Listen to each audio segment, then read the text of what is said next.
بسم اللہ الرحمن الرحیم۔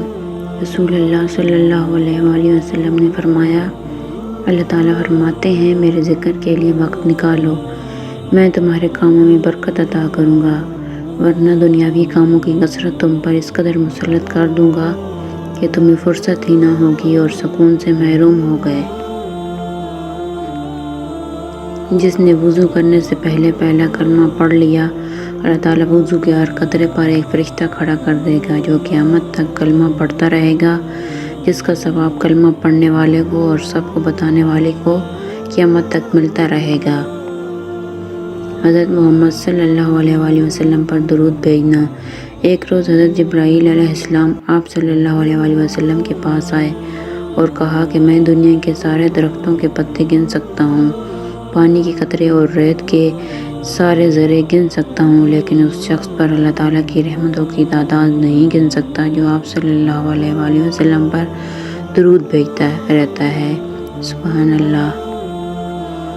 درود پاک صلی اللہ علیہ وآلہ وسلم۔ جب درود پاک آپ صلی اللہ علیہ وآلہ وسلم کی محبت میں پڑھا جاتا ہے تو اللہ پاک تمام کام سنوار دیتا ہے، ناممکن کو ممکن کر دیا جاتا ہے اور تمام معاملات اللہ پاک غیب سے پورے فرما دیتا ہے، تو بس درود کو اپنا وظیفہ بنا لے۔ رسول اللہ صلی اللہ علیہ وآلہ وسلم نے فرمایا، ہر دن صبح 2 فرشتے اترتے ہیں، ان میں سے ایک دعا کرتے ہوئے کہتا ہے، اے اللہ خرچ کرنے والوں کو بہتر بدل عطا فرما، اور دوسرا التجا کرتا ہے، اے اللہ جو خرچ نہ کرے اس کا مال تلف فرما دے۔ نبی کریم صلی اللہ علیہ وآلہ وسلم کی نصیحت۔ رسول اللہ صلی اللہ علیہ وآلہ وسلم نے فرمایا، تم کسی کی کمزوریوں کی تلاش میں نہ رہا کرو اور جاسوسوں کی طرح کسی کے عیب معلوم کرنے کی کوشش بھی نہ کرو۔ جب اندھیرا اجانے لگے یا رات تاریک ہونے لگے تو اپنے بچوں کو باہر جانے سے روک دو، کیونکہ اس وقت شیاطین پھیل جاتے ہیں۔ جب عشاء کی پہلی ساعت گزر جائے تو انہیں چھوڑ دو اور اللہ کا نام لے کر گھر کا دروازہ بند کر دو، اور اللہ کا نام لے کر چراغ بڑھا دو، اور اللہ کا نام لے کر برتنوں کو ڈھانپ دو۔ رسول اللہ صلی اللہ علیہ وآلہ وسلم نے فرمایا، 4 خصلتیں جس میں ہوں گی وہ پکا منافق ہوگا، اور جس میں ان چاروں میں سے کوئی ایک بات ہوگی اس میں نفاق کی ایک خصلت ہوگی، جب تک وہ اس کو چھوڑ نہ دے۔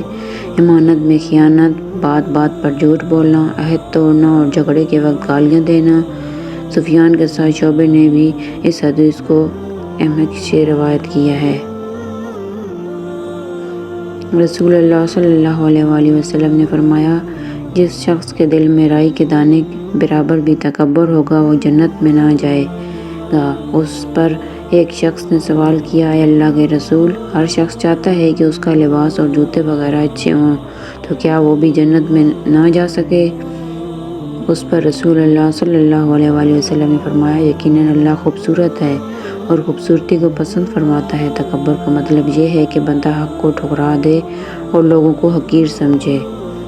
آپ صلی اللہ علیہ وآلہ وسلم نے اپنی بیٹی کو کس سے محبت کرنے کو کہا۔ ایک مرتبہ آپ نے حضرت فاطمہ رضی اللہ تعالیٰ عنہ سے فرمایا کہ اے پیاری بیٹی، کیا تم اس سے محبت نہیں کرو گی جس سے میں محبت کرتا ہوں؟ حضرت فاطمہ رضی اللہ تعالیٰ عنہ نے عرض کیا، کیوں نہیں، یعنی میں بھی اس سے ضرور محبت کروں گی جس سے آپ کو محبت ہے۔ تو آپ صلی اللہ علیہ وآلہ وسلم نے فرمایا، سو تم اس عائشہ سے محبت کرو۔ رسول اللہ صلی اللہ علیہ وآلہ وسلم نے ارشاد فرمایا، اللہ تعالیٰ ہر رات کے آخری حصے میں دنیاوی آسمان پر تشریف لاتے ہیں اور فرماتے ہیں، کون ہے جو دعا کرے اور میں قبول کروں؟ کون ہے جو مجھ سے مانگے اور میں اسے عطا کروں؟ کون ہے جو مجھ سے معافی مانگے اور میں اسے بخش دوں؟ جس شخص نے 3 یتیموں کی پرورش کی تو وہ ایسا ہی ہے جیسے وہ رات میں تہجد پڑھتا رہا اور دن میں روزے رکھتا رہا اور صبح اور شام تلوار لے کر جہاد کرتا رہا۔ میں اور وہ شخص جنت میں اس طرح بھائی بھائی ہو کر رہیں گے جیسے یہ 2 انگلیاں ہیں۔ رسول اللہ صلی اللہ علیہ وآلہ وسلم نے فرمایا، جو اپنے مال کی حفاظت کرتے ہوئے قتل کیا جائے وہ شہید ہے، جو اپنے دین کی حفاظت کرتے ہوئے قتل کیا جائے وہ شہید ہے، جو اپنی جان کی حفاظت کی خاطر مارا جائے وہ شہید ہے، اور جو اپنے اہل و عیال کی حفاظت کرتے ہوئے قتل کیا جائے وہ شہید ہے۔ کثرت سے استغفار پڑھنا۔ رسول اللہ صلی اللہ علیہ وآلہ وسلم نے فرمایا، جو شخص یہ چاہے کہ قیامت کے دن اس کا نامہ اعمال اس کو خوش کر دے تو اس کو چاہیے کہ وہ زیادہ سے زیادہ استغفار کرے۔